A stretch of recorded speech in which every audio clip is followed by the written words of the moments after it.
தமிழ்நாட்டில் சட்டமன்ற தேர்தல் வர்ற ஏப்ரல் 23ஆம் தேதி நடக்க இருக்கிற நிலையில விஜயுடைய தமிழக வெற்றி கழகம் ஃபர்ஸ்ட் டைம் இந்த தேர்தலை சந்திக்கிறாங்க.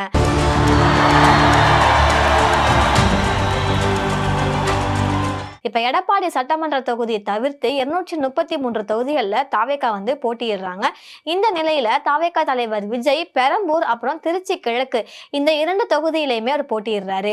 தமிழகத்துல நடக்கிற தேர்தல் நேர நாடகம் குறித்து தாவேகா தலைவர் விஜய் ஒரு கடிதம் எழுதியிருக்காரு. அதுல என்ன சொல்லியிருக்காருன்னா, என் நெஞ்சில குடியிருக்கிற எல்லாருக்குமே வணக்கம். தமிழகத்துல நடக்கிற தேர்தல் நேர நாடகம் குறித்து நான் உங்கள்கிட்ட பகிர்ந்து கொள்றதுக்காக தான் இந்த கடிதத்தை நான் எழுதுறேன். தேர்தல் நேரத்துல திசை திருப்பல்கள் நடப்பது ஒன்றும் புதுசு கிடையாது. இருந்தாலும் உஷாரா இருக்க வேண்டியது நம்மளுடைய கடமை. திசை திருப்புற முதலீட்டு கழகம் பல்வேறு வழிகள்ல மக்களை குழப்பறதுக்காக முயற்சிகள்ல ஈடுபட்டுட்டு வருவாங்க. தந்தை பெரியாரும் சரி, பெருந்தலைவர் காமராஜரும் சரி, பேரறிஞர் அண்ணாவும் இவங்கெல்லாம் விதைத்த நல்லிணக்கம் பேசுற சமூக நீதி விதைகளை ஆழமாய் வேரூன்றிய மாபெரும் மதச்சார்பற்ற மண் இது. இப்படிப்பட்ட மண்ல நம்ம தமிழ்நாட்டு மண்ணில் என்னைக்குமே பாசிச சக்திகள் வேறுன்றதுக்கு மட்டும் இல்லாம கால் ஊன்றதுக்கே கண்டிப்பா முடியாது. அதோட மட்டும் இல்லாம பாசிச மனநிலை கொண்ட மக்கள் விரோத ஆட்சியாளர்களுக்கு, குறிப்பா திமுகவிற்கு மறுமுறை வாய்ப்பு அப்படின்றது எட்டாக்கணி அப்படின்றதுதான் தமிழ்நாட்டினுடைய அரை நூற்றாண்டுக்கும் மேலான தேர்தல் வரலாறா இருக்கு. தேர்தல் ஆணையத்திட என்னதான் பொறுப்பு இருந்தாலும் காபந்து அரசான கபட நாடக திமுக அரசு தான் தன்னுடைய கையில வைத்திருக்கிற அதிகாரிகள் சிலரை வச்சுட்டு நமக்கு மட்டும் இல்லாம நம் வேட்பாளர்களுக்கும் சேர்த்து பரப்புரை செய்யறதுக்காக நெருக்கடிகளையும் நிபந்தனைகளையும் நீட்டிட்டு வந்துட்டு இருக்கிறாங்க. கடைசி நேரம் வரைக்கும் நம்மள வெயிட் பண்ண வச்சு அதுக்கப்புறமா அனுமதி கடிதத்தை லேட்டா தாமதமா அவங்க கொடுத்து நமக்கான பிரச்சார முன்னேற்பாடுகளை செய்ய விடாம அவங்க தடுத்துட்டு வர்றாங்க, நெருக்கடி தர்றாங்க. கடைசி நேரத்துல தாவேகாவுடைய பரப்புரை அனுமதியை ரத்து செய்ய வைப்பது அப்படின்றது, ரத்து செய்வதுன்றது நம்மளுடைய பிரச்சார நிகழ்ச்சிகளுக்கான அனுமதி அப்புறம் ரத்து இது மாதிரி ஊடகங்கள்ல புனைவு செய்திகளை வெளியிட வச்சு மக்களை குழப்புவது அப்படின்றது திமுகவுடைய பரம்பரை தில்லுமுள்ளுகள் தொடரத்தான் செஞ்சுக்கிட்டு இருக்குது. இப்ப பவள விழா பாப்பா என்னதான் தில்லுமுள்ளு செஞ்சாலும் நீ தடுத்துடலாம் அப்படின்னு நினைச்சாலும் தாவேகா ஒன்றும் பழைய ஃபார்மேட்ல ரோட்ல பரப்புரை பண்றதை நம்பி மட்டுமே இருக்கிறது கிடையாது. தாவேகாவுக்கு ஆதரவா தமிழ்நாட்டு மக்கள் நலன் சார்ந்த தன்னெழுச்சியான தன் விருப்பமான பரப்புரை உலகெங்கும் இருக்கிற ஒவ்வொரு வீட்டிலுமே ஒரு பெரிய மாபெரும் மக்கள் சக்தி இயக்கமா மாறி நடந்துகிட்டு தான் இருக்குது. தாவேகாவோட வெற்றியை நீங்க தடுத்துடலாம் தான் அப்படின்ற அகந்தையில இருக்கிற ஆதாய அரசியல் சூதாடும் அனுபவசாலிகள் எல்லாருமே மக்கள் ஒரு அமைதி புரட்சிக்கு தயாரானதை மறந்துட்டு ஆடிட்டு இருக்கிறாங்க. இந்த ஆட்டம் எல்லாம் ஏப்ரல் 21ஆம் தேதி வரைக்கும் தான். ஏப்ரல் 23 அன்னைக்கே ஊழல் சக்திகள் மட்டும் இல்லாம பலருடைய பாசிச சக்திகளும் அந்த விசில் புயல்ல வீழ்வது உறுதி. லிமிட்டேஷன் இல்லாம எல்லா அராஜகத்தையும் ஊழலையும் செஞ்சுட்டு லிமிட்டேஷன் இல்லாம பொய் வாக்குறுதிகள்லாம் தந்து நீங்க மக்கள்ல ஏமாத்துற அந்த லிமிடெட் கம்பெனி திமுகவை இந்த தேர்தல்ல ஆட்சிக்கு வரவிடாமல் லிமிட் செஞ்சு மக்கள் வீட்டுக்கு அனுப்ப போவது உறுதி. மக்களே, இந்த வேடதாரிகளை நம்பாமல் நீங்க கண்டிப்பா அவேர்னஸோட இருக்கணும். நாம கண்டிப்பா வெல்வோம், வாகை சூடுவோம், வரலாறு படைப்போம் அப்படின்ற மாதிரி அவரு சொல்லியிருக்காரு. ஆனா இவரை விமர்சிச்சு இன்னும் நிறைய பேர் சொல்லியிருக்கிறாங்க. என்ன அப்படின்னா, தம்பி லாலிபாப் சாப்பிடுற பேபி அப்படின்ற மாதிரி விஜய கடுமையா பிரேமலதா விமர்சிச்சிருக்காங்க. இப்ப தமிழக அரசியல்ல 75 ஆண்டுகால பாரம்பரியம் கொண்டது திமுகவுடைய வலிமை.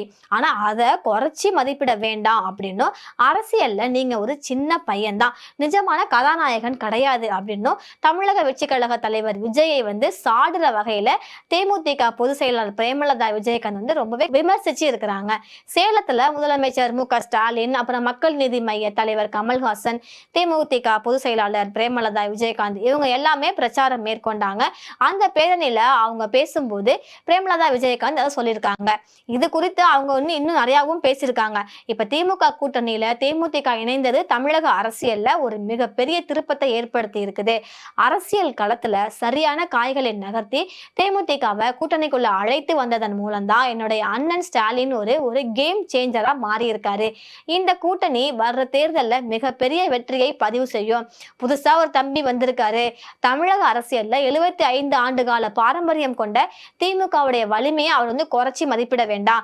அரசியல்ல அவர் ஒரு சின்ன பையன் தான், எல்கேஜி பாய் தான், நிஜமான ஹீரோ கிடையாது.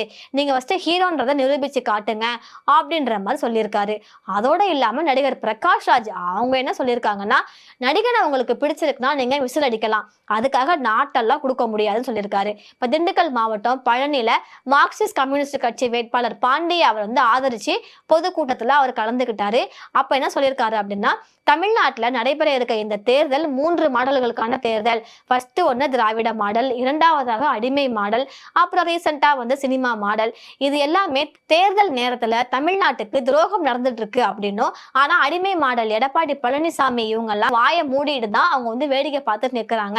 இப்ப திருப்பரங்குன்றம் விஷயத்த மதுரையை வந்து மணிப்பூரா மாத்த முயற்சித்தாங்க, அதற்கப்புறம் பழனிக்கு தான் அவங்க வருவாங்க, இது மாதிரி அவர் சொல்லியிருக்காரு. அதோட அவர் நிப்பாட்டல. தாவேகா தலைவர் விஜயை சினிமா மாடல்னு விமர்சிச்சிருக்காரு. இப்ப ஒரே சினிமால ஒரே பாட்டுல நீங்க டாக்டர் ஆகலாம், இன்ஜினியர் ஆகலாம், ஏன் முதல்வன் பாணியில முதலமைச்சர் கூட ஆகலாம். ஆனா அரசியல் அப்படியே நீங்க டைரக்டா முதலமைச்சர் ஆகிட முடியாது. இத்தனை வருஷங்கள்ல தமிழ்நாடு மக்களுக்காகவோ இல்ல தன்மானத்திற்காகவோ இல்ல மொழிக்காகவோ பிரச்சனைகள் நிறைய வந்திருக்கு. அப்பெல்லாம் வந்த போது நீங்க வந்து நின்று இருக்கீங்களா அப்படின்ற கேள்வி எழுப்பியிருக்காரு. அதே மாதிரி நடிகன் ஒருத்தவங்களை பிடிச்சா அதுக்காக நம்ம நாட்டெல்லாம் கொடுத்துட முடியாது அப்படின்ற மாதிரியும் விஜய வந்து அவரு விமர்சிச்சு பேசியிருக்காரு. இது ஒரு ஒற்றுமைக்கும் பிரிவினைக்கும் இடையேயான தேர்தல் அப்படின்ற மாதிரியும் அவரு சொல்லியிருக்காரு. ஆனா விஜய் வந்து 2 தொகுதியில போட்டியிடுறாருல, இதை பத்தி வரலாறு என்ன சொல்லுதுன்னா, இப்ப தமிழக சட்டப்பேரவை தேர்தல் 2026ல பெரம்பூர் அப்புறம் திருச்சி கிழக்கு இந்த தொகுதியில விஜய் போட்டியிடுறாரு.